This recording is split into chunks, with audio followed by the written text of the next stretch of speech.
नमो अरहन्ताणं नमो सिद्धाणं नमो आयर्याणं नमो उवज्जायाणं नमो लोये सवसाहु।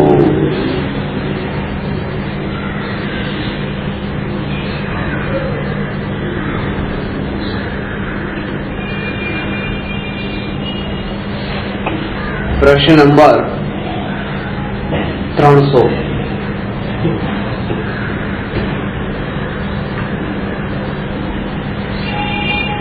अतीन्द्रिय सुखનું સ્વરૂપ કેવું હોય? 299 પ્રશ્ન જેને યથાર્થ રૂપે સમજાયા હોય એના માટે આ પ્રશ્ન જ નથી, કારણ કે 299 પ્રશ્નના ઉત્તરને જે યથાર્થ રૂપે સમજ્યો હોય એને તો આ પ્રશ્નના ઉત્તરને અનુભવ્યો હોય. અતીન્દ્રિય સુખના સ્વરૂપનું અતીન્દ્રિય સુખનું સ્વરૂપ કેવું હોય એવો તો એને અનુભવ થયો હોય, પણ જેને નથી થયો એને પણ એ જિજ્ઞાસા રહે છે કે એ સુખ કેવું હશે. અત્યાર સુધી ઇન્દ્રિય સુખની ચર્ચા કરી. સુખ હંમેશા ચર્ચા હંમેશા ઇન્દ્રિય સુખની થાય, અતીન્દ્રિય સુખની ચર્ચા ન થાય, અતીન્દ્રિય સુખની તો અનુભૂતિ જ થાય. કારણ કે અતીન્દ્રિય સુખની ચર્ચા સમયે પણ જે અનુભૂતિ થશે એ ઇન્દ્રિય સુખની જ અનુભૂતિ થશે, અતીન્દ્રિય સુખની નહીં થાય. કારણ કે અત્યારે જે તમે અતીન્દ્રિય સુખના સ્વરૂપને સાંભળીને જે અનુભૂતિ કરશો એ ઇન્દ્રિય સુખની અનુભૂતિ છે. એ કર્ણેન્દ્રિયના નિમિત્તથી ભોગવેલા શબ્દોની અનુભૂતિનું સુખ છે, ઇન્દ્રિય સુખ છે. એ મનના નિમિત્તે કરવામાં આવેલા વિચારોથી પ્રાપ્ત થયેલું સુખ છે, એ ઇન્દ્રિય સુખ છે, અતીન્દ્રિય સુખ નથી. એટલા માટે ડોક્ટર ક્યારેય પણ સ્વાસ્થ્ય પર ચર્ચા નથી કરતા, બીમારી પર જ ચર્ચા કરે છે કે તમને બીમારી છે, બીમારી આ છે, બીમારી આ છે.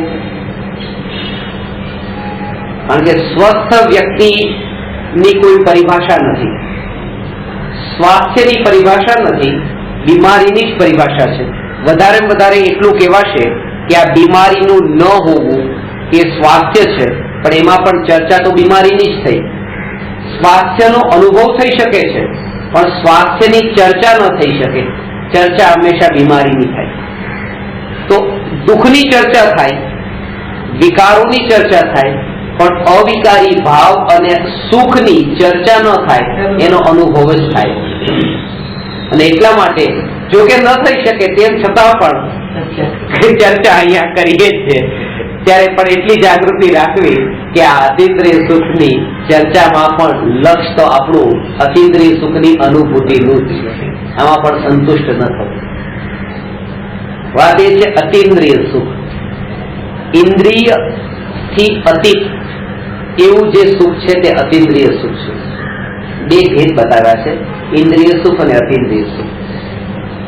જ્યારે આત્મા ઇન્દ્રિયોના નિમિત્તથી સુખને ભોગવે છે તો એ સુખને કહ્યું ઇન્દ્રિય સુખ. જનરલી પરિભાષા તો આ જ છે કે ઇન્દ્રિયોના નિમિત્તથી જે ભોગવેલું સુખ તે ઇન્દ્રિય સુખ, અને જે સુખને ભોગવવામાં ઇન્દ્રિયોનું નિમિત્તપણું નથી તે અતીન્દ્રિય સુખ. આમાં ત્રણ વાત છે: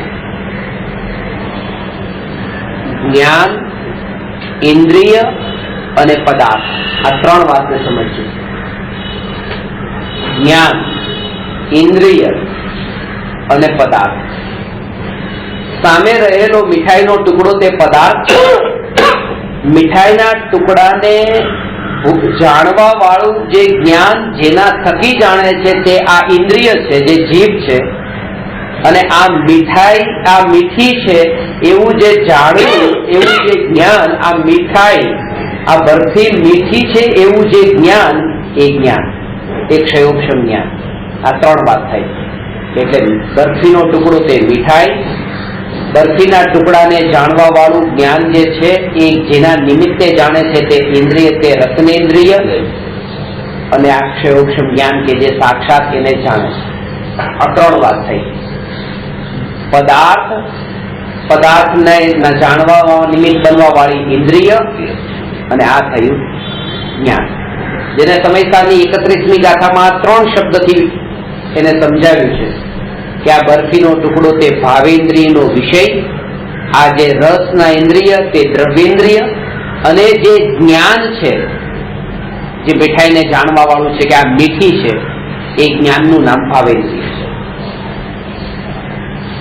અને આ ત્રણે ત્રણ અનિત્ય છે, તેથી તેનાથી પ્રગટ થનારું સુખ પણ અનિત્ય છે. બરફી ક્ષણિક છે, જીવ ક્ષણિક છે, અને જ્ઞાન જે ક્ષયોક્ષમ જ્ઞાન એ પણ ક્ષણિક રહે છે. એટલા માટે સુખ જે છે એ સુખ પણ ક્ષણિક રહે છે. વાત સમજાય? આ ત્રણે ત્રણ ક્ષણિક છે, અનિત્ય છે.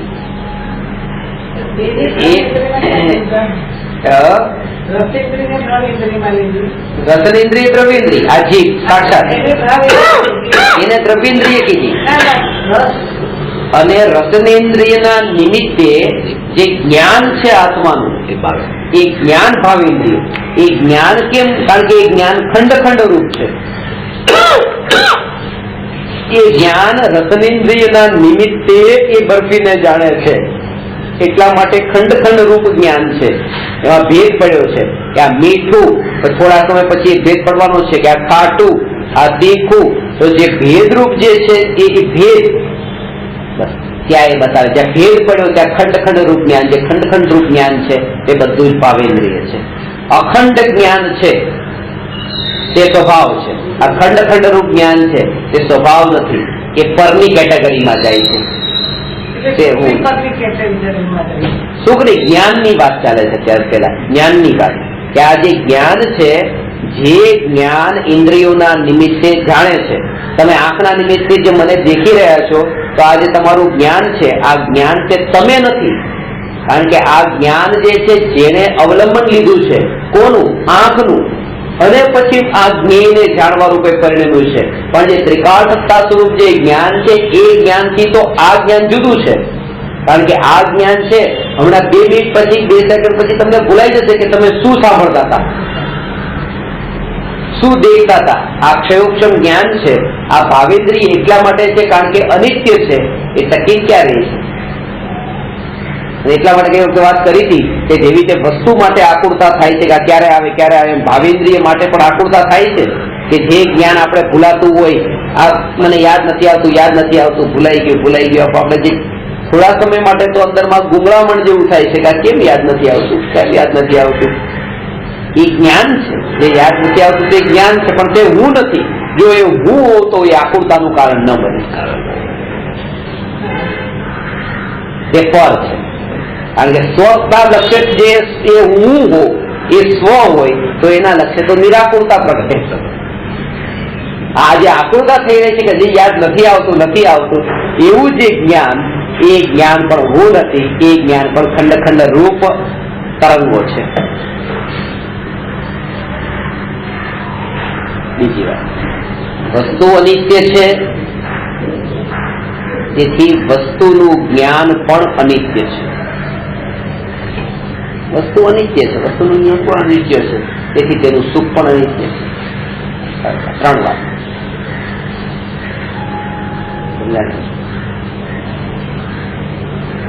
ઘરમાં જે ફર્નિચર લાવ્યા છે, એ ફર્નિચર આપણને ભૂલાઈ જાય છે થોડા દિવસ પછી. ખુરશી લાવ્યા હતા, 2 વર્ષ વાપરી, પછી 10 વર્ષ વીતી ગયા, ખુરશી યાદ જ નથી. ખુરશી કેવી હતી, ક્યાં હતી, ક્યાં રાખતા હતા, કેવા રંગની હતી, ક્યાંથી લાવ્યા હતા,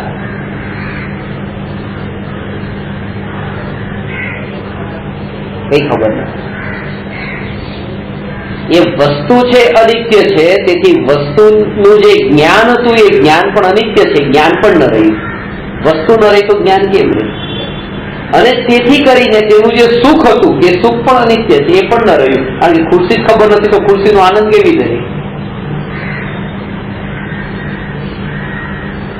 એ જ વિધિ અહીંયા છે કે આત્મા નિત્ય છે, તેથી આત્માનું જે જ્ઞાન છે તે જ્ઞાન પણ નિત્ય છે, અને તેથી પ્રગટ થતું જે સુખ છે સુખ પણ નિત્ય છે. તે સુખનું નામ અતિન્દ્રિય સુખ છે, કારણ કે તે જ્ઞાનનું નામ અતિન્દ્રિય જ્ઞાન છે, કારણ કે તે આત્મા એ ઇન્દ્રિયોથી રહિત એવો શુદ્ધ જ્ઞાયક ભાવ છે. ભાવેન્દ્રિય, સર્વેન્દ્રિય ને ભાવેન્દ્રિયના વિષયો એનાથી જુદો ન્યાયક ભાવરૂપ છે. તેથી તેને જાણનાર જ્ઞાન અને એ જ્ઞાનના ફળમાં પ્રગટ થતી જે સુખની અનુભૂતિ એ ઇન્દ્રિય જ્ઞાન, ઇન્દ્રિય સુખ અને ઇન્દ્રિયના વિષયોથી તદ્દન જુદું છે.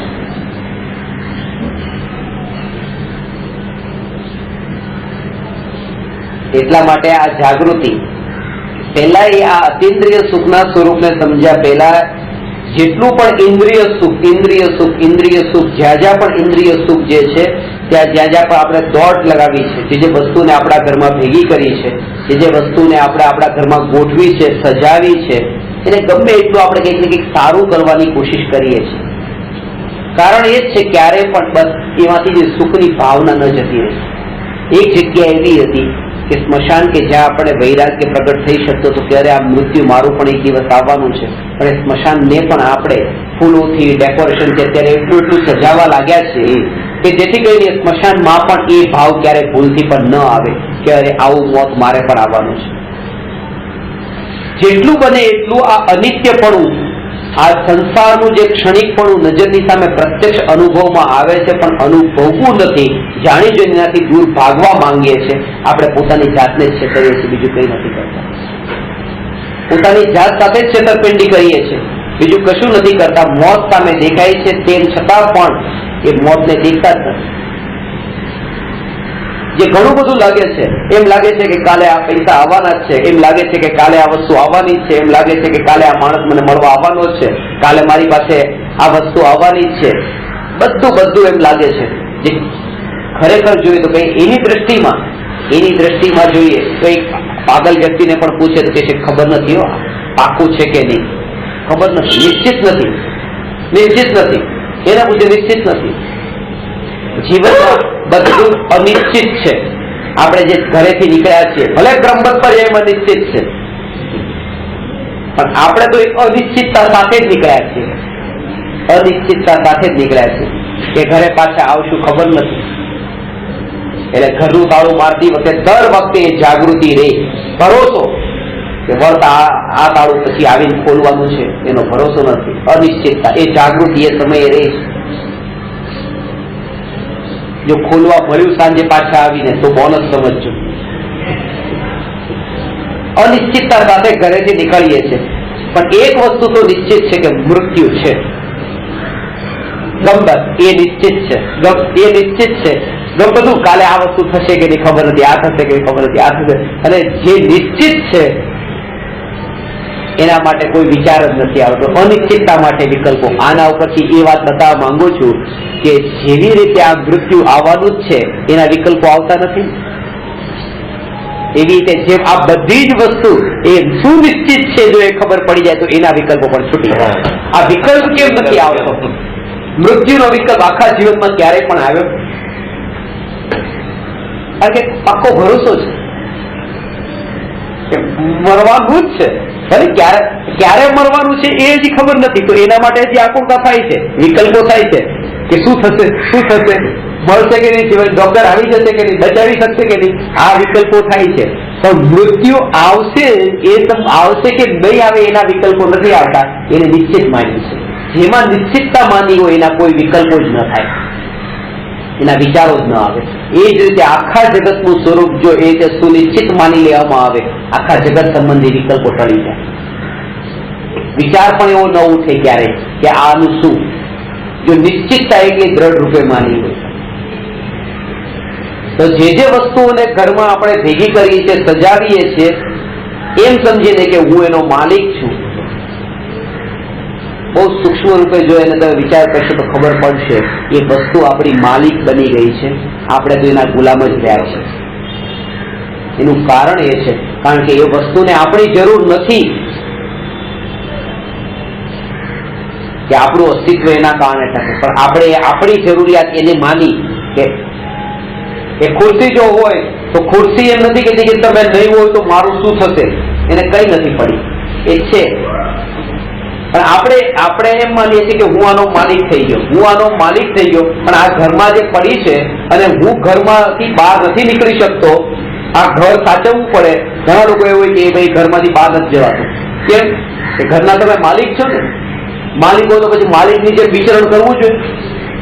આ ગુલામ બનીને કેમ રહ્યા? ઘરે ઘરે રહેવું પડે છે ને, આખા ઘરમાંથી એકે તો રહેવું પડે છે ને. આ ઘરની માલિકી પણ આને સિદ્ધ નથી કરતું, ઘરની ગુલામીને સિદ્ધ કરે છે. આપણે ઘરના માલિક નથી, ઘરના ગુલામ છીએ. કે આપણને ત્યાં બાંધીને રાખે જ છે, ઘર બાંધીને રાખે છે, આપણે ગુલામ બની ગયા છીએ, આપણે ઘરને નથી રાખ્યું. એ રીતે ઘરમાં જે વસ્તુઓ આપણે રાખી છે એ વસ્તુઓને આપણે નથી રાખી, વસ્તુઓ આપણને એની પાસે રાખે છે.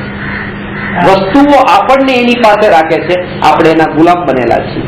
અને આ જાણીએ, આના એક સત્યને જો સમજીએ તો અંદરમાં એ વસ્તુઓ પ્રત્યેનો ગુલામીનો માલિકી પણ તો ત્યારે પ્રગટ થયું. માલિકી પણ ત્યારે પ્રગટ થયું. ત્યારે તો પેલા તો ખબર જ નથી. એટલે ઘણી વાર હું કહું કે ભાઈ આજે 1 લાખ રૂપિયા અહીંયા પડ્યા છે, હું એમ કહું હું આનો માલિક છું, હું આનો માલિક છું, પણ મારા હાથમાંથી તો એ છૂટતા નથી. તો આનામાં મારું હજી ચાલતું તો નથી ને. મારી ભાવના છે કે અહીંથી અહીંયા જાય પણ એ જતા નથી. માલિક શેનો થયો? જ્યારથી આ વસ્તુ અહીંથી મેં અહીંયા આપી હતી, ખરો માલિક તો ત્યારે થયો. ખરો માલિક ત્યારે થયો, કારણ કે હવે અધિકાર આ જો હતું ને હાથમાં, ક્યાં આપવું? પેલા તો ખબર જ નથી પડતી ક્યાં આપવું. પેલા તો એ જ મારો માલિક થઈને બેઠું હતું કે હું તો અહીંયા જ રહીશ, અને જ્યાં સુધી હું છું ત્યાં સુધી તમે આ ડાવડા ક્યાંય ન જઈ શકો. તો જે ઇન્દ્રિય વિષયોની જે ગુલામી કરી છે એ અનિત્યતા, એ અસાર લાગે. આ પોતાની સાથે તે એક પ્રકારનું માયાજાળ અને માયાચાર કરી રહ્યા છે પોતાની સાથે. કોઈ વ્યક્તિ એક દોરડું હોય અને દોરડાને આમ સાપ માનીને બેઠો હોય, અને દોરડું હાથમાં છે અને આમ હાથમાં છે પણ એનાથી છૂટાતું નથી. પણ જયારે પછી એનાથી ખબર પડી કે આ તો સાપ, આ સાપ, તો છોડી દીધું. હવે એમાંથી બચવું કેવી રીતે? થોડો દૂર ગયો, અને અચાનક અંધારું હતું, અચાનક પછી લાઈટ આવી એટલે ખબર પડી અરે આ તો દોરડું. થોડા ટાઈમ માટે હસશે, અંદર પોતાની જાત હા હું શું કરતો હતો, સાપ માનીને આ શું કરતો. ખબર પડી ત્યાં એવું લાગશે ત્યારે આ દોરડું હતું, એ દોરડાને સાપ પકડીને એવી રીતે આવો માનતો કે આ સાપ છે. અને જેવું અજવાળું આવ્યું ખબર પડી અરે હસવું જ આવે. અહીંયા ઉલટું છે. ત્યાં તો દોરડાને એ સાપ માની બેઠો હતો. અહીંયા જે સાપ સાક્ષાત કાળો નાગ છે એને દોરડું સમજીને પકડીને બેઠો છે. આ 5 ઇન્દ્રિયના વિષયના ભોગોને અહીંયા ઉલટું છે. અહીંયા વિષય ભોગોને દોરડું માની બેઠું છે, ખરેખર સાપ છે. એટલે અહીંયા હસવું આવે એવું છે જ નહીં, અહીંયા તો રડવું આવે એવું જ છે કે અરે આ શું કરતો હતો હું, જે ખરેખર સાપ હતો એને તો દોરડું માની બેઠો હતો. આ અજ્ઞાનતા છે. એટલા માટે અતિન્દ્રિય સુખનું સ્વરૂપ એ જીવને જ સમજાઈ શકે જે જીવને આ આખી પૃથ્વી, આ બધું અસાર રૂપ જ્યાં સુધી ન લાગે ત્યાં સુધી આત્મા, સમય એ સાર રૂપ ન લાગે, એને સમય સારની અનુભૂતિ ન થાય.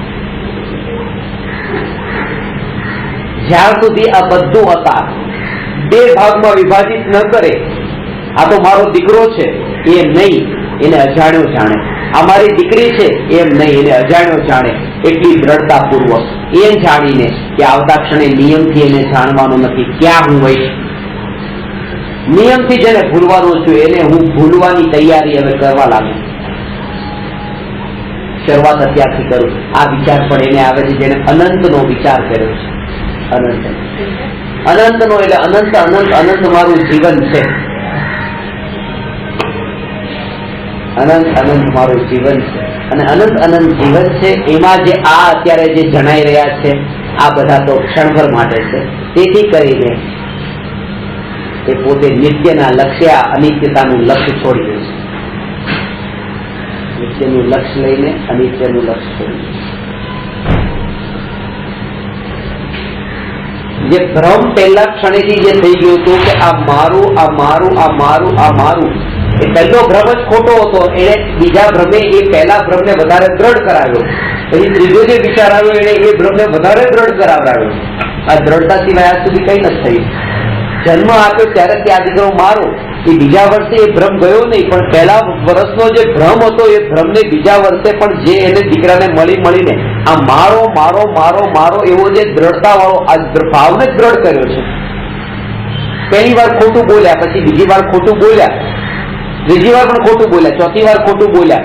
એ ખોટું બોલતા પછી એના પર એને સાચવવા માટે, એ ખોટાને સાચવવા માટે કેટલું ખોટું બોલવું પડે છે, કેટલું ખોટું.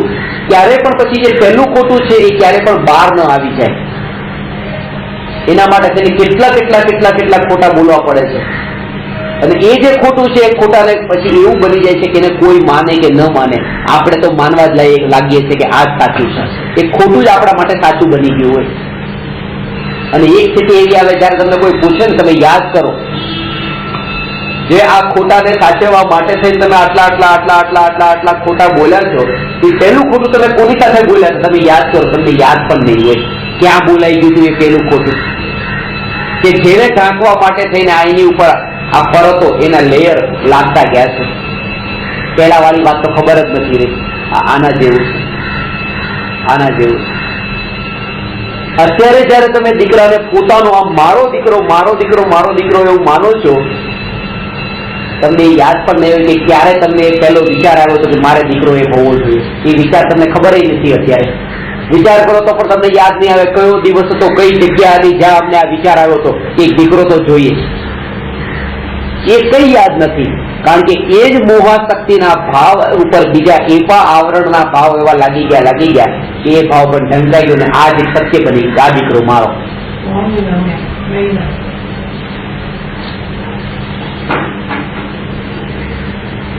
એટલે પ્રશ્ન અતિન્દ્રિય સુખનો છે, પ્રશ્ન સ્વાસ્થ્યનો છે, તેમ છતાં પણ ચર્ચા હું બીમારીની જ કરું છું, કારણ કે ચર્ચા હંમેશા બીમારીની થશે, સ્વાસ્થ્યની નહીં થાય. સ્વાસ્થ્યની તો અનુભૂતિ થશે, અનુભૂતિની પણ ચર્ચા કરશું, પણ એને પણ બીમારી સમજીને સમજશું કે આ પણ એક બીમારી છે. અતિન્દ્રિય સુખ પર જે બતાવવામાં આવી રહ્યું છે કે આવું અતિન્દ્રિય સુખ હોય,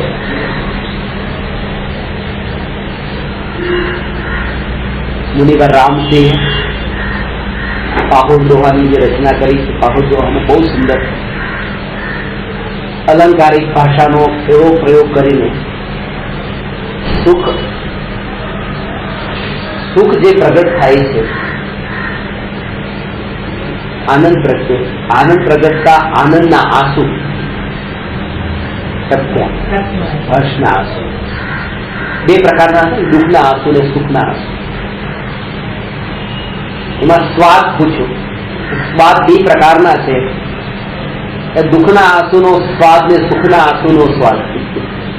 જો કે દુઃખના આંસુનો સ્વાદ કેવો હોય તો કે ખારો હોય, દુઃખના આંસુનો સ્વાદ ખારો હોય, અને સુખના આંસુનો સ્વાદ કેવો હોય એ પણ. આ જે તમે જવાબ આપો છો એ જવાબ ખોટો છે, એ જવાબ ખોટો છે. દુઃખના આંસુ જે છે એનો જે સ્વાદ છે એ ખારો છે, એ વાત બરાબર. સુખના આંસુનો સ્વાદ ખારો હોય આવું તમને ખબર જ નથી, કારણ કે આજ સુધી ક્યારે તમે એટલા સુખી થયા નથી કે એ આંસુ અહીંથી જીભ સુધી આવ્યા તમે ચાખ્યા હોય. એટલા આ હર્ષના આંસુ જ્યાં ખાલી ઝળમળિયા અહીંયા આવી જાય બસ, પણ આંખમાં એટલી આંસુની ધારા વહે કે જીભ સુધી પહોંચે અને ચાખે એવું નથી બન્યું. દુઃખના તો ઘણા ચાખ્યા. આ એક અનુમાનથી તમે કહો છો, અનુભવથી નથી કહેતા કે આંખમાં જેમ સુધર્યું છે દુઃખના આંસુનો સ્વાદ ખારો હોય, આ એના જેવું છે જે ખાલી અનુમાનથી કીધું. આત્માના આ ખાલી એક પ્રકારની કલ્પના જ કરી છે એ સમજાવવા માટે કે આત્માના સ્વરૂપનો આનંદ કેવો હોય. મુનિરાજ આત્માના ધ્યાનમાં લીન છે, વનમાં ગુફામાં. દુનિયાને લાગે છે કેટલા દુઃખી છે એ વાતને છોડી દે. દુનિયાને લાગે છે કેટલા દુઃખી છે, તડકામાં આટલા શેકાઈ રહ્યા છે, ઓહો આવો તડકો, આવો તડકો, આવો તડકો.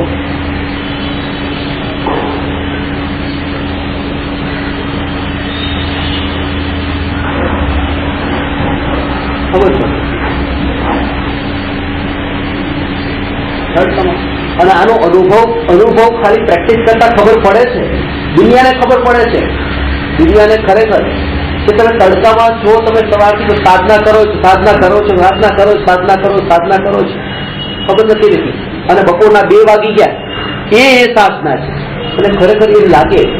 હમણાં હું થોડા વખતથી 2-3 દિવસ તારીખનો અભ્યાસ કરતો હતો સવારથી, તો ખબર ન પડે. શરીરની ક્રિયા થાય, શરીરનું કર્મ થાય, આખી ચામડીઓ બધી નીકળી ગઈ, આખા પોટલા બધે થઈ ગયા પગ ઉપર ઉભા, આખી ચામડી અંદરથી ફૂટી ગઈ, ખબર ન પડી. બપોરના 2 વાગ્યા તડકામાં ખબર ન રહી. પણ લોકોને દેખાણું, મમ્મી જો આ શું થઈ ગયું, આ શું થઈ ગયું, આવી ચામડીઓ અંદર નીકળી, પોટલા પડી ગયા આ પગમાં. સવારથી એવી રીતે બસ ઉભા બધે એક અભ્યાસ તો કરીએ આપણે. અભ્યાસ, અરે અભ્યાસમાં એવી સ્થિરતા આવે છે, એવો આનંદ આવે છે, ખબર નથી રહેતી કે બહારમાં જગત બધું છે. દુનિયાને દેખાય છે કે ચામડી બળે છે, લોહી બળે છે, શરીર શેકાય છે. આ દુનિયાને છે જ્ઞાનીને એકલી જ્ઞાનની જ અનુભૂતિ છે. સમજે સુખનો અનુભવ છે ત્યાં. અને એમાં મુનિવર રામસિંહે જે વાત કરી છે ને, હું વચ્ચે વિચાર કરતો, વચ્ચે આ પગમાં ચામડી નીકળી ને, એટલે વચ્ચે પછી વિચાર કરતો હતો કે પુષ્પાબેનને આ વાત બતાવી કે આવો આનંદ હશે તો પુષ્પાબેન અભ્યાસ કરશે આવો. શું કરવાનું બોલો હવે આનું?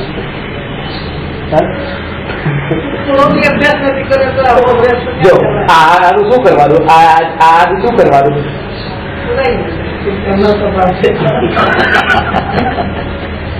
મેં કઈક બતાવશે, ઉપચાર બતાવશે, આનું આમ કરજો, આનું આમ કરજો, એમ નહીં. આવી સ્થિતિ આવે કે ખબર પણ ન રહે. હજી પણ આ ખબર પડે છે કે અહીંયા થઈ ગયું છે, એ પણ ખબર ન રહે.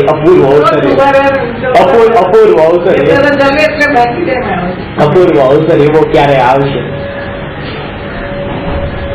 અને એ પ્લાનિંગ નથી કરવું. 2 વાગે જ ખબર, 2 વાગે જ એક ધ્યાન ગયું કે બસ હવે ઉપયોગ વિચલિત થાય છે.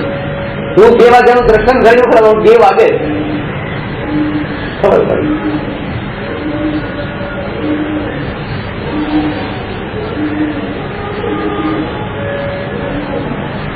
જે બળવું હોય તે બળે, જે કપાવવું હોય તે કપાય.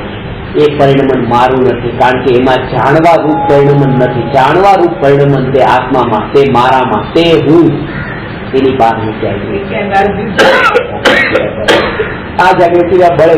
એટલે એ ભૂલીરાજ જયારે હાથ ધરીને એ જે આત્માની સાધના કરે છે, આત્માનું ધ્યાન કરે છે, એમાં એક ઉપમા આપી છે કવિએ કે અતિન્દ્રિય આનંદ એવો પ્રત્યે કે અતિન્દ્રિય આનંદના હાથ શક્ય છે, હથેળીમાં ભરાઈ જાય, ચકલાઓ પાણી પીએ, અને એમાં ચકલાઓ પાણી પીએ. જ્ઞાનીના અતિન્દ્રિય આનંદના આંસુ પણ બીજાને જીવન આપે છે. કરુણા પાળવી હોય બીજાને આવી રીતે પાળવી કે આને ખવડાવો આવશે, જરૂર આવશે. બસ ભલે આ ભવે નહીં તો 2 ભવ પછી 4 ભવ પછી આ વાત તમારા કાનમાં પડી છે ને, એટલે અત્યંત કરુણાથી તમારા માટે આ ભાવના પામશો. બસ કારણ કે આ વાત રૂચે છે તમને, અત્યંત પ્રીતિપૂર્વક આને સાંભળો છો, એ પામવાનું છે. પદ્મનંદી પંચવિંશતિકામાં સત્રતિ પ્રતિષ્ઠિતેન યેન વાર્તાપી હિ શ્રુતા નિશ્ચિતમ સ ભવેદ ભવ્યો ભાવિ નિર્વાણ ભાજનમ. જેણે આ વાતને અત્યંત પ્રીતિપૂર્વક, અત્યંત પ્રસન્નતાપૂર્વક, જેવી રીતે આ પ્રસન્નતા જેમ બહારના વિષયોમાં જેમ હોય એવી ઉલ્લાસ ને એવો ભાવ આમાં જો આવે. કોઈ સ્ત્રી હોય તો પોતાના પુરુષને મળવા જતી હોય, નવા લગ્ન થયા, એમાં કેટલો ઉલ્લાસ, ક્યારે મળું. પછી એમાં મીરા ને કૃષ્ણ સાથે ક્યારે ભેટો થાય, એમાં તો હજી કે વિશ્વાસ પ્રેમ બતાવવા માટે એમ કે એમાં તો હજી કોઈ કામના નથી, કોઈ કામ વાસના નથી, કઈ નથી, પણ ક્યારે પ્રાપ્ત થાય.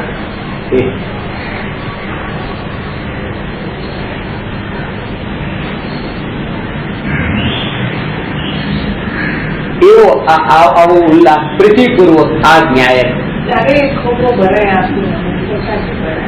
ત્યારે થાય, ત્યારે એ થાય ત્યારે અંદરમાં પૂરો. એક વસ્તુ કહું ને કે જગત આખું શૂન્ય થઈ ગયું અને એકમાત્ર પોતે સત્તા સ્વરૂપ હાજર વિદ્યમાન એવો અનુભવમાં આવે. આખું જગત શૂન્ય થઈ ગયું.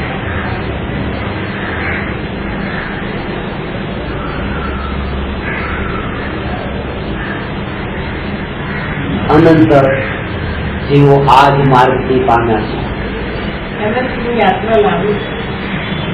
ન્યાય પ્રાપ્ત થતા એ યાત્રા બહુ ટૂંકી છે, પછી કઈ નથી. કારણ કે બધું જ અહીંયા છે, ક્યાંય જવાનું નથી, ક્યાંય ભાગવાનું નથી. એ ઘરથી અહીંયા સુધી પણ પછી આવવાનું નથી, અને અહીંયા તમે આવી પણ ગયા હો તો અહીંથી પછી ત્યાં ઘર સુધી જવાનું નથી.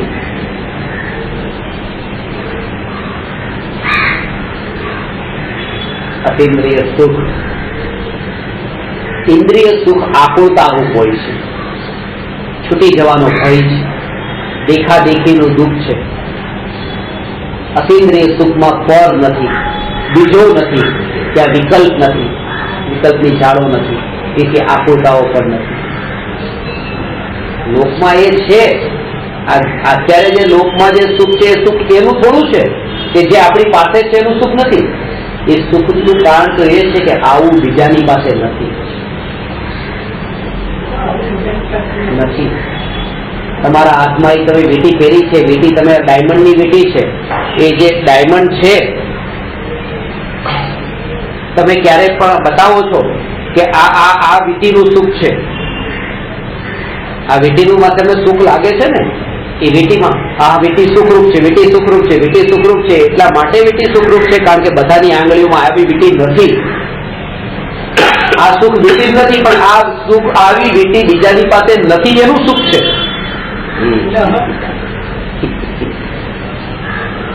ઇન્દ્રિય વિષયોમાં પણ એને કારણ એ છે, ક્યારે પણ આ વીંટી એ હીરો છે, આ હીરોને આ બે વસ્તુ તમારી સામે હોય, તમે કોને બચાવવા માંગો? પેલા આંખને સીધી વાત છે, પણ તમને ક્યારે પણ એવો ભાવ આવ્યો છે કે આંખમાંથી હું આ બતાવું બધાને, આંખમાંથી એ મારી પાસે આંખ છે?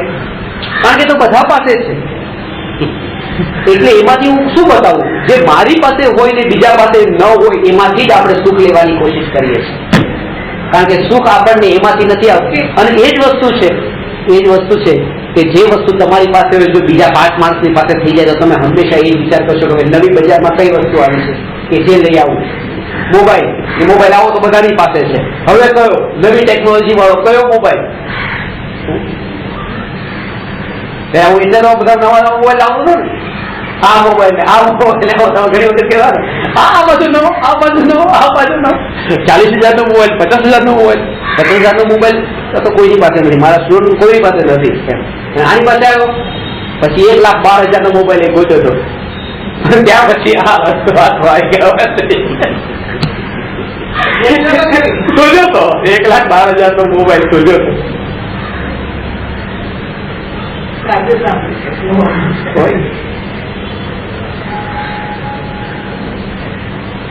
પણ આ કે મારી પાસે જે છે એ બીજાની પાસે નથી એનું સુખ છે પોતાને. અને જો પોતાની પાસે આ છે તો હવે પછી તરત જ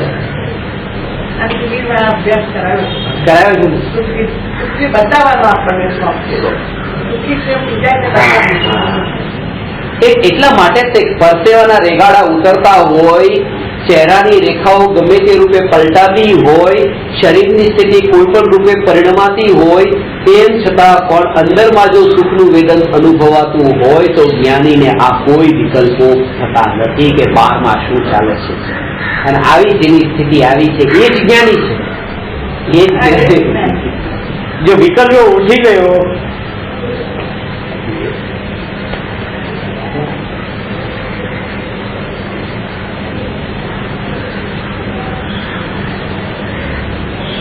અતિન્દ્રિય સુખનું સ્વરૂપ કેવું હોય તો પહેલા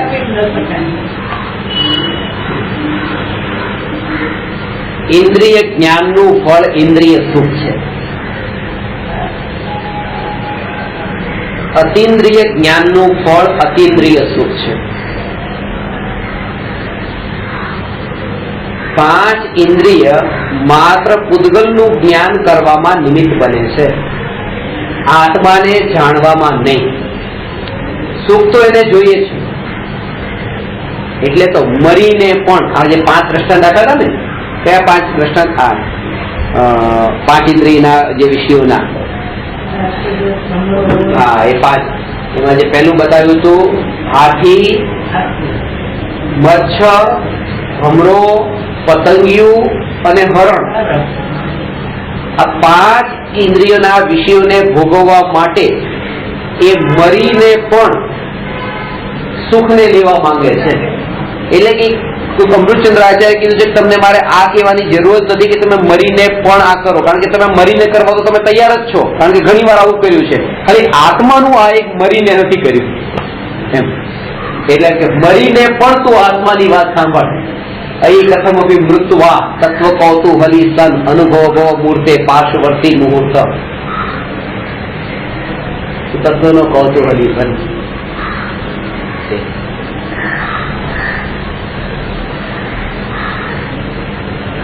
આંખ વડે જે દેખ્યું તે સુખરૂપ ન હોય, કાન વડે જે સાંભળીએ છીએ તે સુખરૂપ ન હોય, તો કે એ ન હોય એટલા માટે ન હોય કારણ કે કાન વડે જે સંભળાય છે તે ધ્વનિ સંભળાય છે, ધ્વનિનું જ્ઞાન થાય છે. આંખ વડે જે જ્ઞાન થાય છે તે વર્ણનું જ્ઞાન થાય છે. આ જે પાંચ ઇન્દ્રિયો વડે જે જણાય છે એ માત્ર પૂતગલ જણાય છે.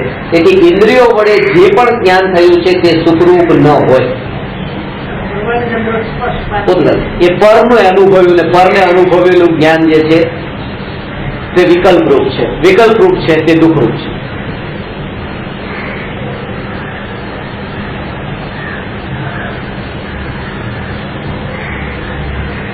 ફક્ત પૂતગલને જાણનાર ઇન્દ્રિય જ્ઞાનના ફળમાં અતિન્દ્રિય સુખ ક્યારેય પ્રગટ થઈ શકે નહીં.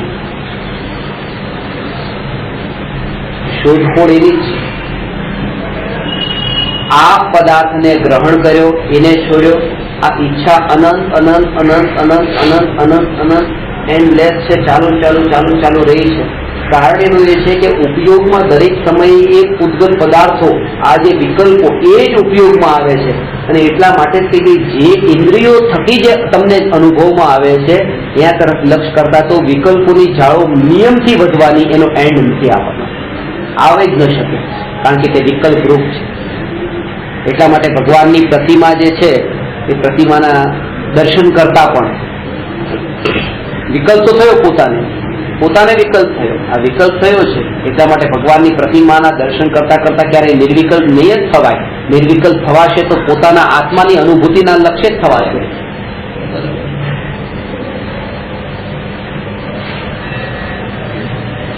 શ્રીનાથજી ઉપર પ્રવચન આવતું હતું ટીવી ઉપર, એમાં બતાવતા હતા.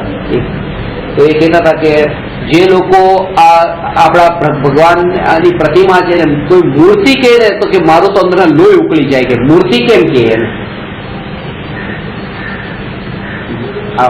ભગવાનની મૂર્તિ શબ્દ વાપરે એમ. પ્રતિમા કે મૂર્તિ એમ નહીં, ભગવાન છે અમારા માટે એમ.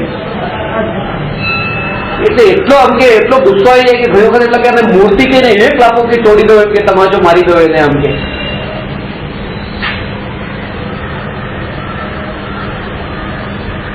તો મૂર્તિ કીધું છે.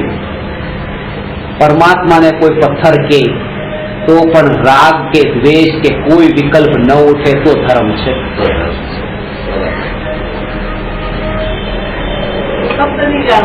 આ વાત ખાસ સમજવા જેવી છે, કારણ કે મોટા ભાગે તો એવું જ છે. એક દીકરો છે આ છે ને, એક કિશોરભાઈ તો ઓળખતા હશો, ત્યાં વિદુલાબેન દીકરો છે દેવભાઈ, એને એના પપ્પાને વાત કરી હતી કે પપ્પા કે શ્રીમદ રાજચંદ્રજી ના વિશે પેલા ભાઈ છે ને એ બહુ ખરાબ ખરાબ બોલ્યા. આજે તો પેલા તો ચૂપચાપ દેખતા રહે. તારા પપ્પાને કોઈ ગાળ દઈ દે તું શું કરે? પપ્પા એક લાખ તમાચો મારી દો તું આમનામ પાછો આવતો રહ્યો કે શ્રીમદ રાજચંદ્રજી વિશે કોઈ આટલું ખરાબ બોલે આપણા ગુરુ વિશે અને તું આમનામ પાછો આવતો રહ્યો. આ ગુરુ નો શિષ્ય એ વખતે પછી આત્મસિદ્ધિ ઉપર જ વ્યાખ્યાન ચાલતું, સદગુરુની આજ્ઞા ઉપર ચાલતું હતું વ્યાખ્યાન. સદગુરુની આજ્ઞામાં વર્તવું જોઈએ. અને સદગુરુની આજ્ઞા એ નથી કે સદગુરુ વિશે કોઈ ગાળ દે તો એને તમાચો મારવો. સદગુરુની આજ્ઞા તો એ છે કે એને પણ દ્રષ્ટિમાં નહીં લેવું.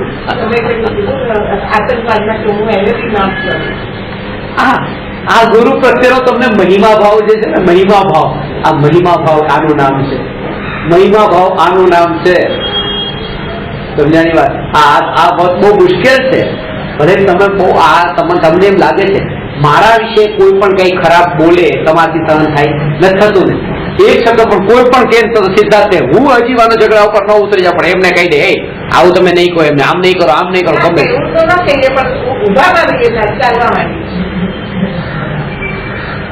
કેમ સહન થાય? આ ગુરુની આજ્ઞામાં નથી. ગુરુની આજ્ઞાનો અર્થ એ અસર ન થાય, અસર ન થાય. અરે કમસે કમ બીજાના માટે નહીં પણ ખાલી કમસે કમ ગુરુ માટે તો એટલું ન થાય. ત્યાંથી તો શરૂઆત કરીએ,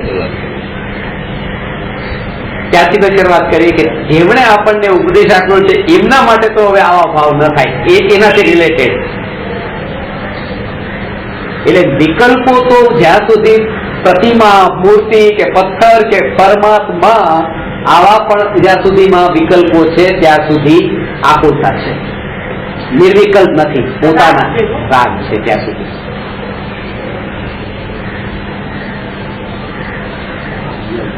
અધૂરાપણું ન લાગે. આ ખરેખર જેને આ લક્ષ્ય સ્વભાવનું માન્યું છે ને, 3 દિવસની યાત્રા, 3 દિવસની ટ્રાવેલિંગ છે ટ્રેનમાં, કે માનો એવી રીતે 70 કલાક સુધી એવી રીતે જવાનું છે, ટ્રેનમાં જવાનું છે, આવવાનું છે. આ છેડેથી નીકળ્યા ભારતના બીજા છેડે પહોંચવાનું છે, અને 2 દિવસ સુધી દેવ દર્શન થવાના નથી. હવે દેવ દર્શન કર્યા વગર તો પાણી પીવાતું નથી, અને હવે તો કરવું શું. આ જે વિકલ્પોની ઝાડમાં જે ગુથાયો છે, જીવનભરમાં કરેલા દેવ દર્શનનું ફળ 0 છે. જીવનભર જે દેવ દર્શન કર્યા હતા એનું ફળ તો એ છે કે હવે આજે એને દેવ દર્શન નથી પણ મળ્યા, પણ એના માટે તો આ દેવ સાક્ષાત વિદ્યમાન છે, એની અનુભૂતિ થતી રહી. બસ આ એ દેવ દર્શનનું ફળ છે. અને જો હજી અંદર એમ લાગે કે આજે નહીં મળ્યા તો હજી એ આકુરતામાં પડ્યો છે, હજી એને દેવ દર્શન કર્યા જ નથી આજ સુધી.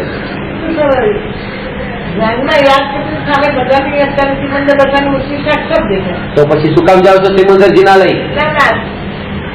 દેખાઈ જાય છે ને, દેખાઈ જાય છે ને. હજી સુધી એક વાર પણ એવું દેખાયું નથી કે એ ન હોય તો પણ હું અધૂરો નથી, કારણ કે હું તો સ્વભાવથી પરિપૂર્ણ છું.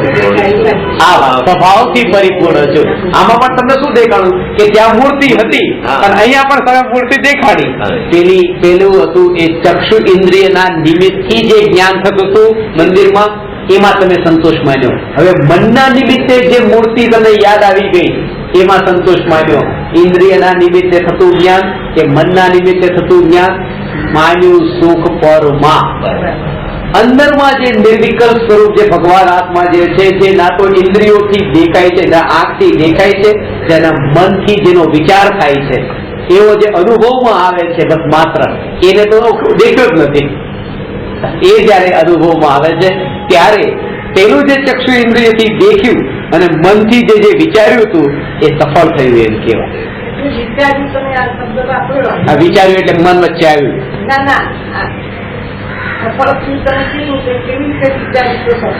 અનુભવાયું ત્યારે સફળ થયું એમ. 3 વાત બતાવી: દેખવું, વિચારવું અને અનુભવવું. તો પરમાત્માનું સ્વરૂપ ત્યાં ભગવાન સિમંદર ભગવાનની મૂર્તિને ત્યાં આંખ વડે દેખી, આ ચક્ષુ ઇન્દ્રિય. મનના નિમિત્તે ત્યાં એનો વિચાર થયો, આ રસ્તામાં ચાલતા પણ, અને એકાંતમાં જઈને જે બેસીને જે અનુભવાયું પોતાનું શુદ્ધ તત્વ, આમાં ઇન્દ્રિય પણ નથી અને મન પણ નથી. દેવ દર્શન છે. આ એક દેવ દર્શન છે. હા, દેવ દર્શન. એક દેવ દર્શન કર્યું એટલે મંદિરમાં જાય કર્યું. આપણે ક્યાંય બી 24 કલાક 32 કલાકમાં કઈ ન મળે. આ દેહના દર્શન દેહમાં જે દેવ છે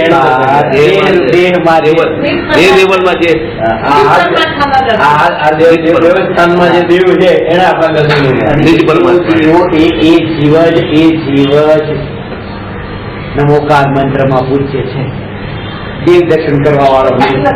આ દેહરૂપી દેવળમાં જેને આપણે નવકાર મંત્ર ગણીએ છીએ એનો તો વિચાર કરતા નથી કે જેની આપણે પૂજા કરીએ છીએ એમને મહાવીર ભગવાનને આદિનાથ ભગવાન વગર ચાલ્યું કે નહીં, પાર્વતીનાથ ભગવાન વગર ચાલ્યું કે નહીં, અને ચાલ્યું ને એટલે તો આપણે એમની પૂજા કરીએ છીએ.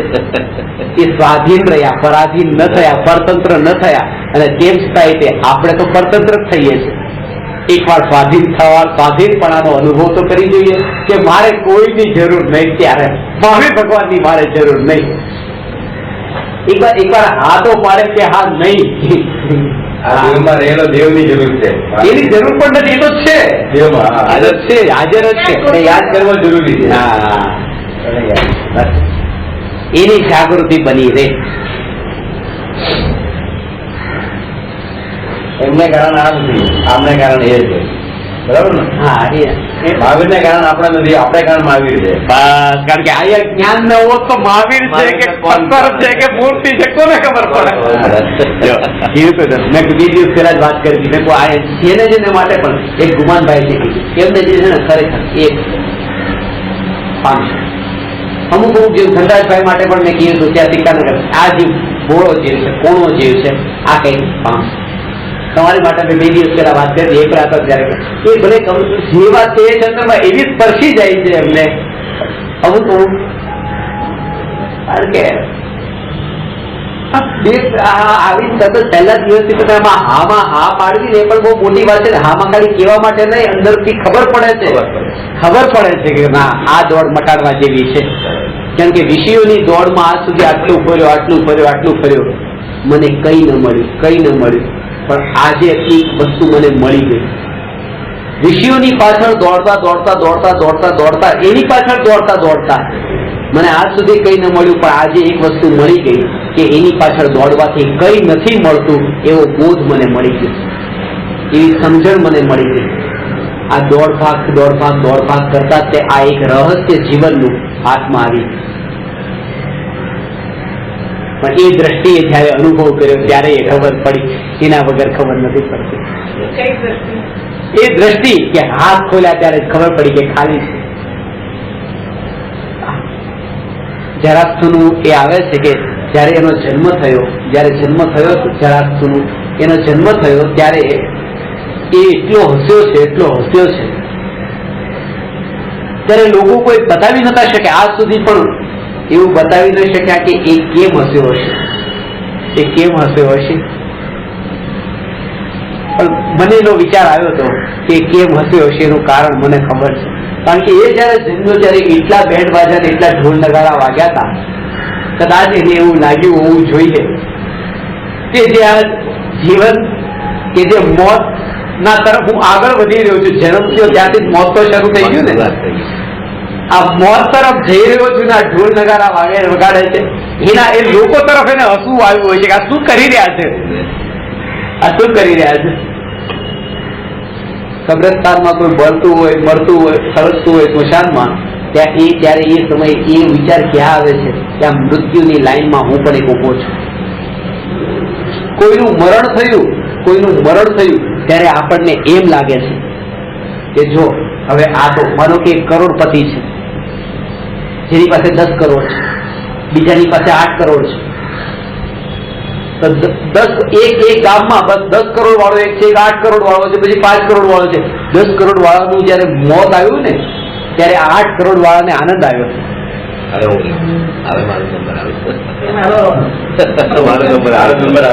પણ આ વાત કરતા રોગતા ઉભા થાય છે કે જયારે એ 10 કરોડ વાળોનું મોત આવ્યું ત્યારે આ 8 કરોડ વાળાનો નંબર આવ્યો ત્યારે એને એ વિચાર કર્યો કે મળવા વાળાની જે લાઈન હતી એમાં પેલો આગળ હતો, એ તો હવે ગયો, હવે આ લાઈન થોડી આગળ વધી, હવે આગલો વારો મારો છે. એ દ્રષ્ટિએ વિચાર નથી કરતો કે આગળ હજી જ્યાં સુધી એ હતો ત્યાં સુધી હું હજી દૂર હતો, કારણ કે આગળ લાઈનમાં કોઈ ઊભું હતું મરવા વાળું, હવે એ તો મરી ગયો, હવે તો આગલો વારો મારો જ છે. એ વિચાર જ નથી આવતો. એને વિચાર આવે છે કે 8 કરોડનો માલિક બીજો કોઈ નથી, હવે તો હું જ છે. સમજદાર તો એ વિચાર કરે છે કે આગલી લાઈનમાં જે હવે લાઈનમાં જેટલા લોકો હતા એ લાઈન થોડીક આગળ ગઈ, હવે તો હું આગળ મોતની આગળ. જયારે હું સ્મશાનમાં જાઉં ત્યારે આ વિચાર કરું કે આ જે છે આ મોતની લાઈન થોડી આગળ વધી છે, આ હું મોતની નજીક પહોંચ્યો છું. આ એ નથી મર્યો, એને તો જગ્યા કરી છે. મોતની જે લાઈનમાં જે છે એમાં હું આગળ નીકળ્યો છું. આ જાગૃતિ રહી તો આ જીવનમાં જ તે ક્ષણિકપણાનો બોધ થાય અને નિત્યનો અનુભવ થાય. વિચાર કરવાનો દ્રષ્ટિકોણ આખો ઉલટો છે કે એ ગયો, સારું થયું. અરે શું સારું થયું?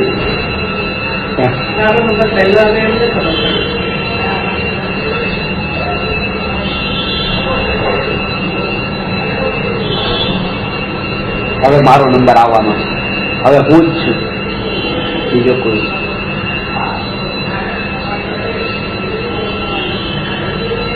અનિત્યતાની અસારતા માટે અને આ જેમ જેમ તમે સાંભળો આ અસારતા તેમ પછી વિકલ્પોની જાળમાં એટલા ઊંડા નહીં થશે. આ સહજ રૂપે ફસાવાનું શું છે? દીકરો તમને પૂછતો નથી કેમ છો પપ્પા, મજામાં. દીકરો તમારું કઈ ઘરમાં વસ્તુ લાવી મૂકી તો પણ તમારું તમને પૂછતો નથી, તમારી સલાહ લેતો નથી. તમને એમ નથી લાગતું કે કેમ આવું કરતો નથી, કેમ મને પૂછતો નથી? પેલા તો બધી વાત મને પૂછતો હતો, પેલો બધું મને પૂછતો હતો, હવે કેમ પૂછતો નથી? હવે કેમ પૂછતો નથી? એક 80 વર્ષના છે એ સાસુ એને વહુ છે અને એના વહુની પણ હવે વહુ આવી, એના વહુને પણ વહુ આવી. તો વહુને વહુ આવી એ કઈક 2 વર્ષથી આવી. તો એ જે મોટા સાસુ છે એને દર પ્રવચનમાં એક જ ફરિયાદ છે કે સાહેબ પેલા તો મારી વહુ છે ને ઘરમાં કઈ પણ લાવવું હોય તો પેલા મને પૂછતી, હવે તો વહુ ને બધું પૂછે છે કે શું કરવું એની સાથે બધું શેર કરે, મને કઈ પૂછતી નથી.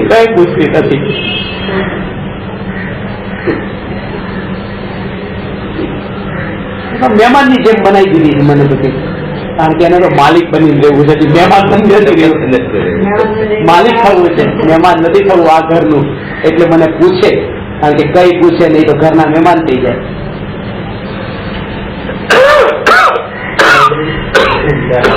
ત્યારે તો એટલો મહાભાગ્ય મહાપુણ્યનો ઉદય કે વિકલ્પોની જેમાંથી છૂટવાનો ભાવ હતો.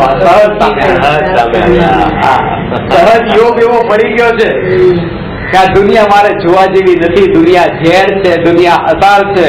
અને આ જો આ મોતીઓ આવ્યો છે, અરે આ તો ધન્ય થયો કે આ સહજ દોડવું તું ને ઢાળ મળી ગયો.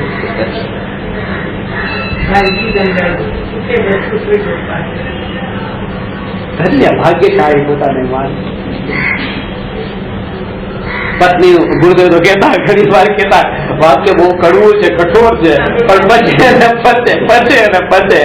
આ રીતે ગુરુદેવની ભાષામાં કહો ને તો એક ભાઈ હતી, એનો પતિ મરી ગયો તો ગયો જ્વાળાસીના ચક્કરમાં ગયો તો ગયો. તને ધર્મ કરવાનો ટાઈમ મળ્યો કે કમ ધર્મ, આ રોજ શું કામ?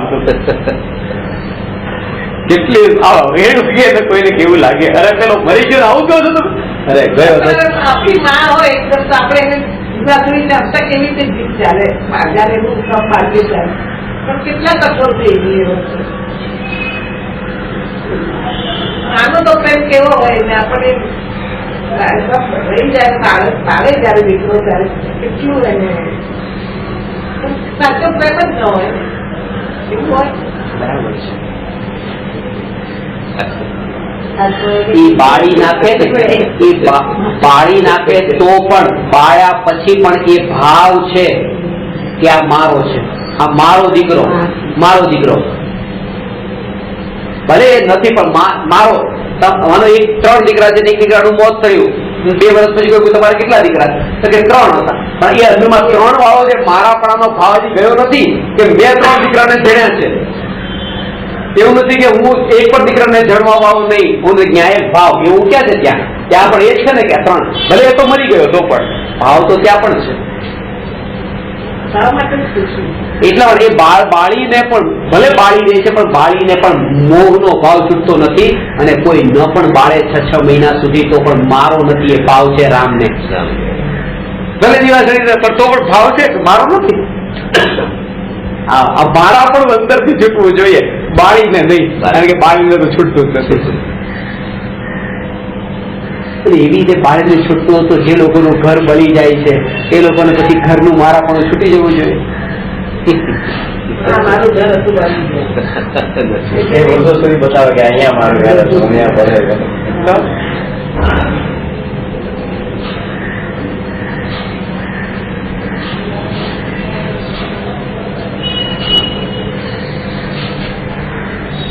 પોતાનું મળતું હોય એ મળતું પણ દેખાતું નથી. તમારે મળતું દેખી શકે પણ એની પાછળ કંઈક નવું સર્જન દેખાતું હોય તો જો મટી જતું હોય એવું. ઝુંપડપટ્ટીમાં રહેતા હોય ઝુંપડપટ્ટીમાં આવી રીતે કોઈ મ્યુનિસિપાલિટી વાળા આવીને ઘર તોડી નાખતા હોય તો એને ગમતું નથી, અરે મારું ઘર મારું, પણ ખબર પડે કે આ મોટો ટાવર બનવાનો છે ને એને એક ફ્લેટ મળવાનો છે કે હા તો બરાબર, તો તૂટતું પણ ગમશે એમ ગમશે. તૂટતું મળતું એટલે લોટરી લાગી છે. અરે આ ઘર તમે આના પછી આટલા ખર્ચો કર્યો, આટલા પૈસા ખર્ચ્યા અને આ બધું પણ તોડી નાખવાના છે. સારું પણ આગળમાં લક્ષ્ય પેલું છે ટાવર બનવાનો છે. લોકો એવા બિલ્ડિંગો તો પેલા લે, એવા ઘર પેલા લે. આ ભુલેશ્વરમાં ઘણી જગ્યાએ કે આ ઘર લઈ લો, આ ઘર લઈ લો, કારણ કે 2 વર્ષ પછી ટાવર બનવાનો છે. હમણાં બધા ડિમાન્ડ એવા ઘરની બધા ડિમાન્ડ છે જે તૂટવાના હોય. વિચાર કરો, કારણ કે તૂટવાની પાછળ પણ લક્ષ તો પેલું છે. હજી બનશે 5 વર્ષ 10 વર્ષ જેટલા લાગશે, હું જીવીશ નહીં જીવીશ કઈ ખબર નથી, લઈ લો. બધા લોકો મજબૂત કરી લે તૂટવાના કરી લે.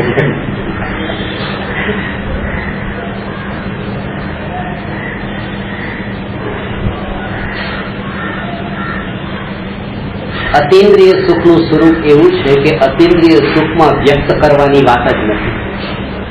જ્યાં વ્યક્ત કરવાનો પણ વિકલ્પ છે ત્યાં પાછું ઇન્દ્રિય અને મનનું નિમિત્ત પણ આવી જાય છે. આ બહુ ખતરનાક આદત છે. અમેરિકા ફર્યા, એ ફરવાનો આનંદ તો ઘણો લીધો, ભારત પાછા એટલે આવવું છે કારણ કે ત્યાં કેવો આનંદ લીધો એ કોઈકને તો બતાવી કે આવું ફર્યા.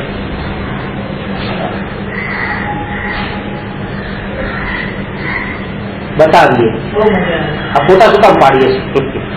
અમે આવું ફર્યા હતા ત્યાં બતાવવા માટે. કોઈ માને નહીં તો એનું પ્રૂફ છે. કોઈ ન માને કે તમે આવો અલાસ્કાનો આવો ફોલ જોયો કે આવી રીતે બરફ જોયો અને કેનેડા ગયા હતા ત્યાં આવું જોયું, એ કોઈ ભરોસો ન મૂકે.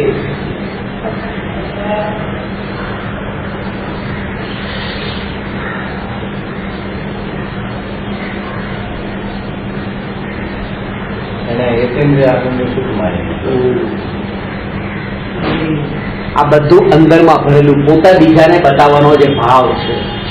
અને ખરેખર કોઈ પૂછતું પણ નથી તમારા ફોટા બતાવો તો સામેથી મારા તો એવા છે કરોડપતિઓ પોતાનો આલ્બમ જે છે ને એવા ફોટોગ્રાફ નો સન્માન આલ્બમ એવી રીતે બહાર ત્યારે એવી રીતે ટેબલ પર મૂકી દીધા હોય. આવે દેખે પણ આવે તો કોઈ શું કામ દેખે? એમને મળવા આવે તો શું કામ દેખે? હું તો એમને મળવા જાઉં છું, આલ્બમ શું કામ દેખું? પણ વાત એ છે કે પોતે અંદર રૂમમાં હશે, પત્નીને કહે છે કે 10 મિનિટ પછી આવે છે, અંદર કઈ કામ હોય, બેઠા હોય શાંતિથી. કારણ કે 10 મિનિટ પછી બહાર બેઠા બેઠા કરશે શું? ત્યાં સોફા પર જોશે, અંદરથી પછી બહાર આવે 10 મિનિટ પછી.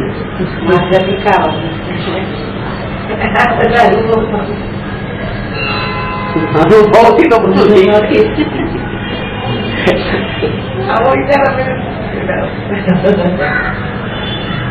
એના અનુભવથી બતાવે છે. આવી ભૂલો અમારાથી થઈ છે, હવે એના માટે પ્રતિક્રમણ કયું કરવું એવું પૂછે ત્યારે અમને ખબર પડે કે આવું કર્યું હતું. બાર પ્રતિક્રમણ ની આવે ને ત્યારે માટે કયું પ્રાયશ્ચિત કરવું, આવી ભૂલો પણ અમે કરેલી છે. કે ત્યારે પણ તમે બહારના રૂમમાં નતા અને અંદરના રૂમમાં હતા, અને ત્યારે કઈ નતા કરતા, અંદરના રૂમમાં હતા, બહાર નતા અને અમે અંદર પણ કઈ કરતા નતા, તો એનું હવે કઈક પ્રતિક્રમણ બતાવો. બહાર નતા અને અંદર પણ કઈ કરતા નતા, એનું પ્રતિક્રમણ બતાવો. ત્યારે હું કહું એનું પ્રતિક્રમણ એ કે તમે અંદરમાં જ હતા અને જાણવાનું કાર્ય કરતા હતા, એવી જાગૃતિ હવે રાખો. આનું નામ પ્રતિક્રમણ. બહાર ક્યાંય ગયા જ નથી, બહાર નતા એમ નહીં, બહાર જઈ શકે, અંદરમાં જ હતા, અંદરમાં હતા અને કઈ કરતા નહીં, જાણવાનું કાર્ય કરતા. આ સ્વભાવનું આશ્રય આવી ગયા. હવે એમ માનો છે કઈ કરતા નતા, કરતા હતા. સ્વભાવ ચિંતનનો અંધા સ્વભાવ જાણવાનું કાર્ય કરતા હતા, કામ વગરના નતા બેઠા. એ કામ કરતા હતા, હવે જાણવામાં નતું, હવે જાણો એ કામ બાર ફોટા જોતા હશે, ઓલા એમ કરતા. હવે એ જ્ઞાન એ તો જ્ઞાન હતું ને, એ જ્ઞાન તો હતું. એ જ્ઞાન જે છે એ જાણવાનું પરિણામ છે.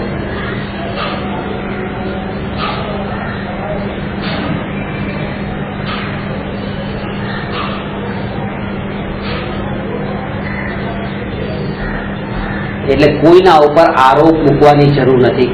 આને આમ કર્યું છે, આને આમ કર્યું ને આ વિષયો આમ કરાવે છે, ફસાવે છે ને મને ફસાવે છે. મારો ઉપયોગ તે સ્વભાવમાં ન રહીને પરમાં જાય છે, પરમાં સુખ માને છે, એટલા માટે જ ગમે છે. જે કાંઈ પણ છે બધું અહીંયા પોતાની અંદર જ છે. નબળાઈ પણ પોતાની અંદર છે ને પુરુષાર્થ પણ પોતાનામાં છે.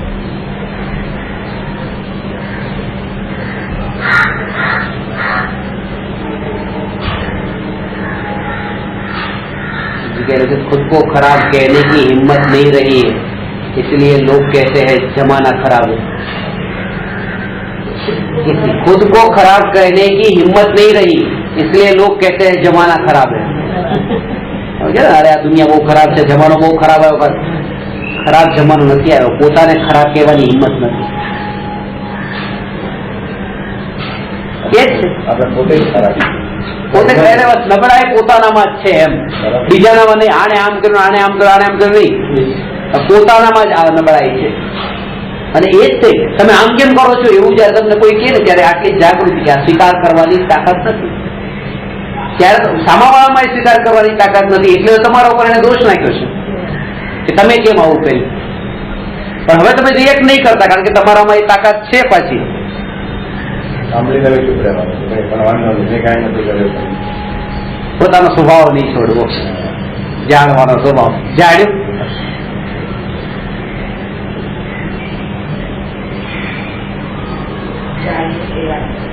જાગૃતિ દરેક સમયે રાખવાની. દરેક સમયે જાગૃતિ. પોતાને અધૂરો નહીં માનો, પોતે પરિપૂર્ણ. દેવ દર્શન ન થયા તો કે જમવું તો જમવાનું તો છે, પાણી તો પીતા નતા, પણ આજે જમવું પડશે. એ વાંધો ને, ચલો. ઘણા લોકો એવી રીતે પછી શું કરે કે આજે આટલા રસ છોડી દઈએ, એ રસ છોડીને આ ખાય, ત્યાગ કરી લઈએ એમ. વિગઈ નથી. આ બધું મનને મનાવવાનું છે. ખરેખર એ છે, ખરેખર તો એક જ વાત છે કે જો એ સમયે પણ પોતાની પરિપૂર્ણતાનું ચિંતન એને ચાલતું હોત ને તો બસ એ સહજતા રૂપે નથી, સહજતા. દેવ દર્શન કરવા જોઈએ, પણ એ સહજ એવો યોગ થયો ને કર્યા તો ઠીક છે. પણ એના પાછળ આના પાછળ પણ ક્યારેક એવો રાગ ન થઈ જાય કે પછી બીજા દ્વેષના ભાવ ઉભા થઈ જાય.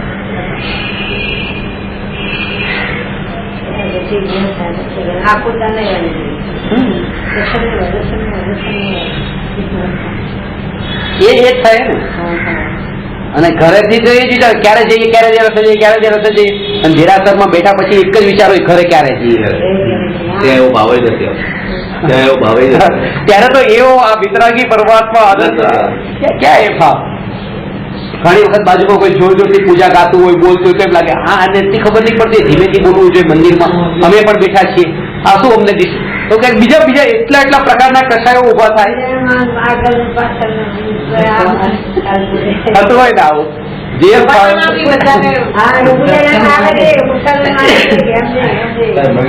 વિચાર તો ઘર ના હોય કે ક્યારે જઈને પાણી પડ્યું છે, ક્યારે જઈને કર્યું હશે કે નહીં કર્યું છે, છોકરાએ કર્યું છે કે બાકીને પાણી આવી ગયું છે. દિમાગ તો ક્યાં ચાલે છે, પણ મંદિરમાં હોય છે. ત્યાં મંદિર ઘરમાં હોય ત્યારે મંદિર દિમાગમાં આવતું હોય બધું. કોઈને હમણાં કોઈ ચીજમાં મહેનત પરફેક્ટ બધું ભૂલી જવું જોઈએ.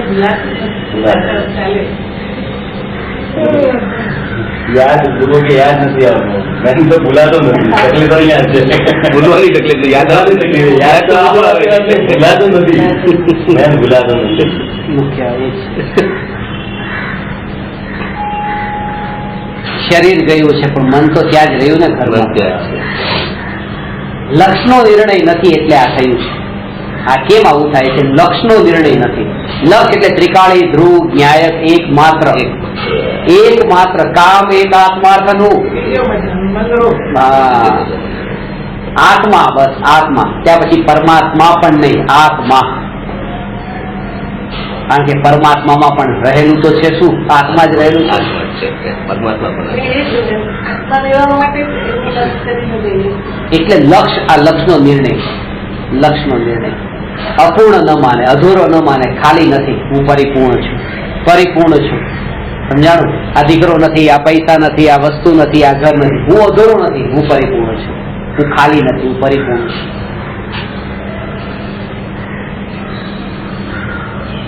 જેમ હવે આ થોડી સૂક્ષ્મ વાત તમને બતાવું છું નિર્વિકલ્પ આત્માની અનુભૂતિ થાય છે ત્યારે આત્માના આ પ્રદેશ એ પ્રદેશના ભેદ નથી જો વિભાવ છે એ વિભાવ આકાશના એ જ પ્રદેશ પર હોય તો પ્રદેશ ભેદ જેમ છે અને સ્વભાવ વિભિન્ન પ્રદેશોમાં વ્યાપ્ત હોય તો પણ પ્રદેશ ભેદ નથી એવી જ રીતે અતિન્દ્રિય સુખનું જે વેદન છે એ આત્મા આકાશના અસંખ્ય પ્રદેશો પર વેદનમાં આવતું હોય તેમ છતાં પણ અતિન્દ્રિય સુખનું પણ એક ઘનતા એવી અંતરમાં ત્યાં અનુભવાતી હોય છે આવું એ અતિન્દ્રિય જ્ઞાન અને અતિન્દ્રિય સુખનું અનન્યપણું છે એટલે અસંખ્ય હવે આને સમજી લો પેલા પૂરી રીતે સમજી લો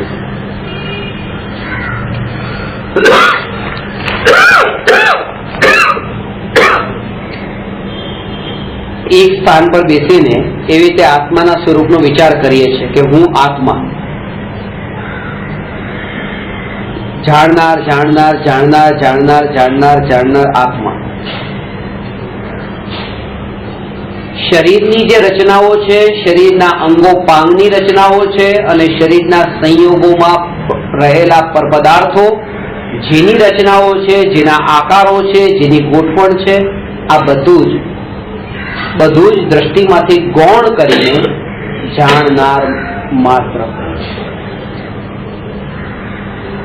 એ જે જાણનાર માત્ર એવું જે જ્ઞાન માત્ર એ જ્ઞાન માત્ર ક્યાં જ્ઞાન માત્ર અસંખ્ય પ્રદેશ આજે શરીરના જ્યાં પણ આ વેદનને આજે અનુભવ થાય છે હજુ પણ ખાસ સમજજો જ્યાં પણ આ અનુભવ થયો છે આ અનુભવમાં આ બધામાં જે વેદન થાય જ્યારે પણ આ પીડા થાય ત્યારે આ બધી પીડામાં જ્યારે આ ઠંડાપણાનો જે અનુભવ થયો ને ઠંડાનો ગરમનો આ સ્પર્શનો આમ નહીં પણ ત્યાં માત્ર આ જે વેદન માત્ર કેટલા જ્ઞાન માત્ર કેવું જ્ઞાન કડક નરમ ઠંડુ ગરમ નહીં જ્ઞાન માત્ર તો આજે આ બધા પ્રદેશોમાં જેમ અસંખ્ય પ્રદેશોમાં જેમ આ જ્ઞાન માત્ર જેમ છે અને એ જ્ઞાન માત્ર અસંખ્ય પ્રદેશોમાં હોવા છતાં પણ એક રૂપ અહીંયા એમ નહીં જેમ કે એકપણા રૂપ આવી જે અનુભૂતિ છે એકપણા રૂપ અનુભૂતિ તો સર્વ પ્રદેશોમાં વ્યાપ્ત છે પણ એકપણા રૂપ આ એકપણા ઉપર જોર આપું છું એક સુઈ લીધી તમને અહીંયા મારે તમે કીધું મન નહીં મારો ને પછી મેં અહીંયા મારી તમે પાછા બોલે મન નહીં મારો ને તમે અહીંયા મારે તમે કીધું મન નહીં મારો ને તો અહીંયા આમ બધામાં પ્રદેશ ભેદ છે પણ બધામાં આ એકપણા રૂપ અનુભૂતિ છે આ બધું એક જેમ જ્ઞાનના પ્રદેશોમાં અસંખ્ય પ્રદેશોમાં વ્યાપ્તપણું હોવા છતાં પણ એની એકતા એની જે ઘનતા એની જે અભેદતા છે એવી જ અભેદતા અતિન્દ્રિય સુખનો આહલાદ સ્વરૂપ એવું જે આનંદની ધારા જે પ્રદેશે છૂટે છે આ પ્રદેશ આનંદની ધારા છૂટે છે આનંદમય જેમ ગોળ મીઠાશમય એમ કોઈ પ્રદેશ એવો નહીં કે જ્યાં દુઃખ કોઈ પ્રદેશ એવો નહીં કે જ્યાં દુઃખ એ સર્વ પ્રદેશો સુખમય પરિણમ્યા આ વાત ખાસ થોડી સમજવા જેવી છે હજી થોડી સૂક્ષ્મ રૂપે સમજો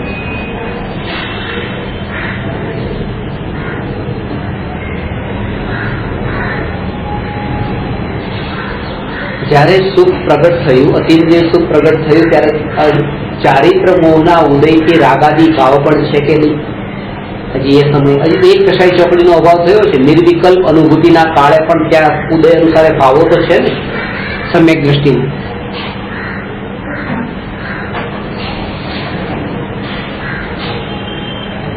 એ સમયે પણ જે ભાવો છે તો ભાવોથી દુઃખ છે ને, જો દુઃખ છે તો આત્માના અસંખ્ય પ્રદેશો સર્વ પ્રદેશો સુખમય થયા એમ કેમ કહો છો? પછી કોઈ પ્રદેશો તો દુઃખમય કહો, જયારે પૂરેપૂરા સુખી તો થયા નથી. પણ વાત એ છે કે અસંખ્ય પ્રદેશોમાં સર્વત્ર અતિન્દ્રિય સુખનો અનુભવ. તો પછી જે રાગ જે છે એ રાગ એ શું થયું? તો રાગના પ્રદેશો જુદા અને રાગથી થવા વાળું જે દુઃખ એ દુઃખ છે જે હજુ એ પણ જુદા પ્રદેશો ઉપર છે, જુદા પ્રદેશો ઉપર છે. એ અનુભૂતિમય પરિણમેલો જે આત્મા, અનુભૂતિમય પરિણમેલો આત્મા એ સિદ્ધોની અનુભૂતિ જેવી છે એવી જ અનુભૂતિ રૂપે પરિણમેલો આત્મા, એમાં તો ક્યાંય પણ દુઃખના પ્રદેશો પણ નથી ને ક્યાંય રાગના પ્રદેશો પણ નથી. એ પ્રદેશો તો સુખમય અને અસંખ્ય પ્રદેશો એવા અભેદ, એવા એક રૂપ સુખમય. જેમ જ્ઞાન અસંખ્ય પ્રદેશોમાં એક રૂપ જ્ઞાનમય, એવી રીતે સુખ પણ અસંખ્ય પ્રદેશોમાં વ્યાપ્ત એવું એક રૂપ એવું સુખમય ત્યાં અનુભવમાં આવે છે, અનુભવ રૂપ પરિણમે છે. ભાવે અભેદ અભેદ થઈ ગયું કે ભાવથી વધશે.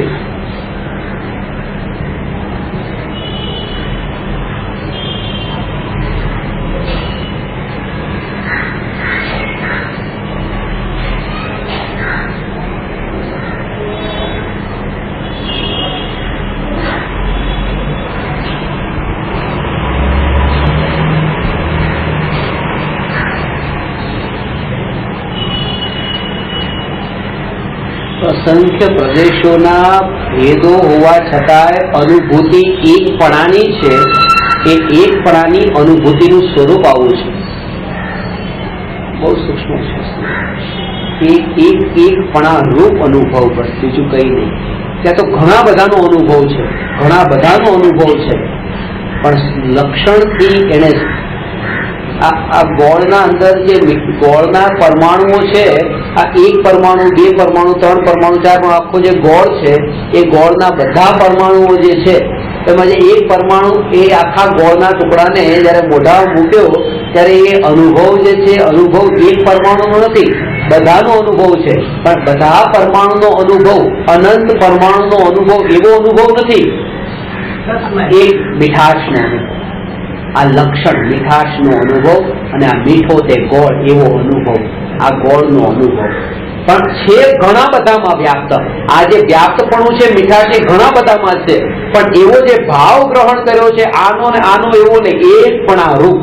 તો અતિન્દ્રિય સુખ અહીંયા અહીંયા અહીંયા અહીંયા અહીંયા આ બધા જ પ્રદેશોમાં અતિન્દ્રિય સુખ રૂપે પરિણમન થાય છે, પણ ત્યાં અંદરમાં જે ભાવ ગ્રહણ થાય છે આ એક પણ આ રૂપ સુખમય, આ લક્ષણ જ્ઞાનમય.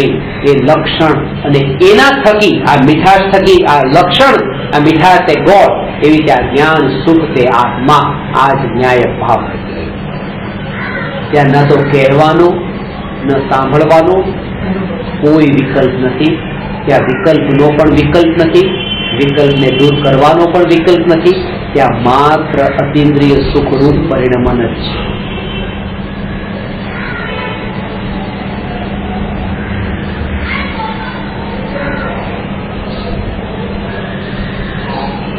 આવું સ્વરૂપ પણ જયારે તમારા કાનમાં પડ્યું ત્યારે પણ દુઃખ જ તમને થયું, સુખ ન થયું. કારણ કે ત્યારે પણ તમને એક એવો વિકલ્પ થયો, આવું અપૂર્વ સ્વરૂપ અનુભૂતિમાં ક્યારે આવે. આ વિકલ્પ પણ દુઃખરૂપ થયો. એટલા માટે કહ્યું કે અતિન્દ્રિય સુખની ચર્ચા ન થઈ શકે, એનો માત્ર અનુભવ જ થઈ શકે. આવો અનુભવ સર્વને થાય એવી નમો અરહંતાણં નમો શ્વેતાણં નમો આયર્યાણં નમો ઉવજ્જાયાણં નમો